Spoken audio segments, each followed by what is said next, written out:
नमस्कार दोस्तों, स्वागत है आपका जीके घर में। हर सरकारी एग्जाम में कुछ जीके क्वेश्चन ऐसे होते हैं जो बार बार पूछे जाते हैं, बस कुछ वर्ड बदल जाते हैं। अगर आप इन्हें नहीं देखा तो एग्जाम के बाद पछताना पक्का है। वीडियो को आखिर तक देखना, क्योंकि आज मैं दिखाने वाला हूँ वो जीके क्वेश्चन जो हर बार आते हैं और हर बार सिलेक्शन तय करते हैं। तो चलिए शुरू करते हैं। प्रश्न नंबर 1 है, प्रधानमंत्री स्ट्रीट वेंडर आत्मनिर्भर निधि योजना का उद्देश्य क्या है? तो दोस्तों, इसका उद्देश्य है स्ट्रीट वेंडर को ऋण देना, उपलब्ध कराना। तो स्ट्रीट वेंडर को लोन देने के लिए इसका उपयोग किया जाता है। योजना का उद्देश्य स्ट्रीट वेंडर को कार्यशील पूंजी ऋण, जिसका मतलब होगा दोस्तों ऋण या लोन प्रदान करना है, डिजिटल लेन देन को बढ़ावा देना और उन्हें औपचारिक अर्थव्यवस्था से जोड़ना है। प्रश्न नंबर 2 है, गांधी इरविन समझौता किस वर्ष हुआ था? दोस्तों, ये हुआ था 1931 में। गांधी इरविन समझौता 5 मार्च 1931 को हुआ था। इस समझौते के बाद महात्मा गांधी जी ने सविनय अवज्ञा आंदोलन स्थगित किया था और द्वितीय गोलमेज सम्मेलन में भाग लिया था। ठीक है, प्रश्न नंबर 3 है, असम राज्य का पारंपरिक बिहू त्योहार किस फसल से संबंधित है? तो दोस्तों, ये आपके चावल की फसल से संबंधित होता है, जिसे बिहू त्योहार कहा जाता है। अगर इसके बारे में और इम्पोर्टेंट चीज़ें पढ़ें तो बिहू त्योहार असम का सबसे महत्वपूर्ण सांस्कृतिक त्योहार है जो चावल की फसल से संबंधित है।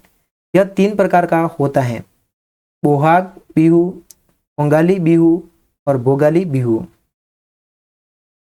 प्रश्न नंबर 4, नीली क्रांति का संबंध किस क्षेत्र से है? तो वो है दोस्तों मत्स्य पालन, मछली पालने से संबंधित है, जिसको नीली क्रांति कहा गया है। अगर इसे डिटेल में और सही तरीके से समझे तो नीली क्रांति का संबंध मत्स्य पालन उद्योग के विकास से है। इसका उद्देश्य मछली उत्पादन बढ़ाना और मछुआरों की आय में वृद्धि करना है। प्रश्न नंबर 5 कोई प्रश्न नहीं, एक ऐसा सवाल है जो पिछले 5 सालों में 7 बार पूछ लिया गया है अलग अलग एग्जाम में, और फिर भी ज़्यादातर तैयारी करने वाले इसे इग्नोर कर रहे हैं। तो देखते हैं क्या आप इसका जवाब जानते हैं।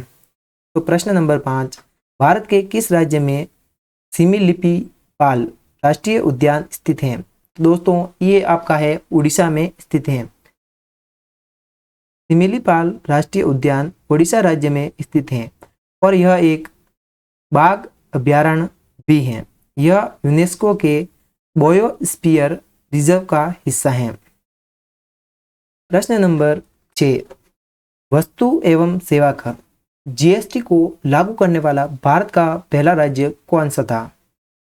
सही उत्तर है असम। क्योंकि दोस्तों, असम भारत का पहला राज्य था जिसने 12 अगस्त 2016 को ही जीएसटी विधेयक को पारित किया था। इसके बाद अन्य राज्य ने भी इसे पारित किया था।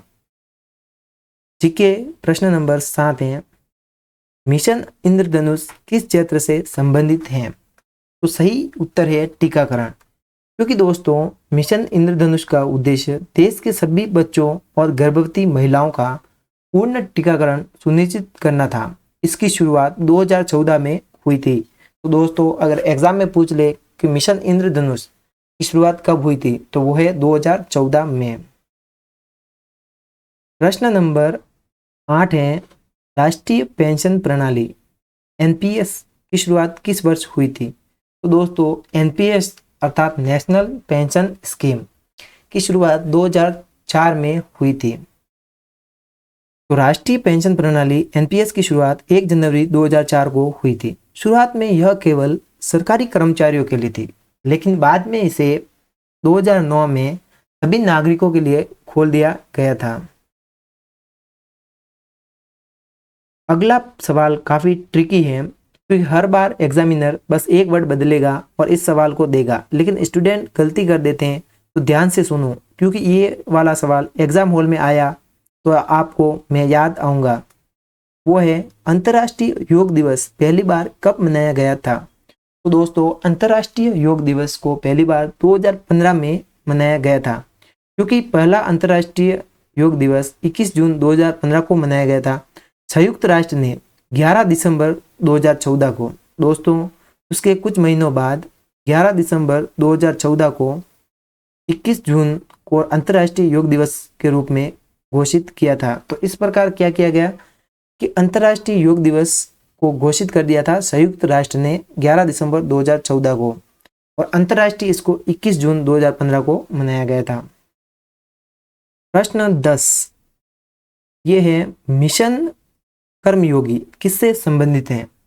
तो ये है नागरिक सेवा प्रशिक्षण से। मिशन कर्मयोगी भारत सरकार की एक पहल है जिसका उद्देश्य सरकारी कर्मचारियों की क्षमता बढ़ाना और उनका विकास करना है। इससे सुनिश्चित करना है कि इसके तहत एक ऑनलाइन प्लेटफॉर्म IGOT विकसित किया गया है।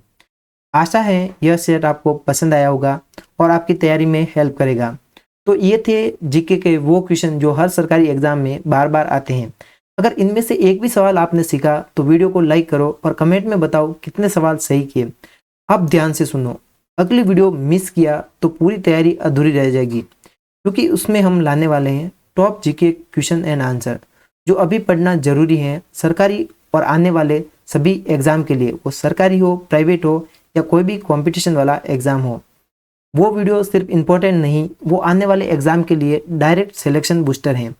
तो सब्सक्राइब करो, बेल आइकन दबाओ, अगले वीडियो के लिए रेडी रहो, क्योंकि जीके को याद नहीं रिपीट कराना मेरा काम है।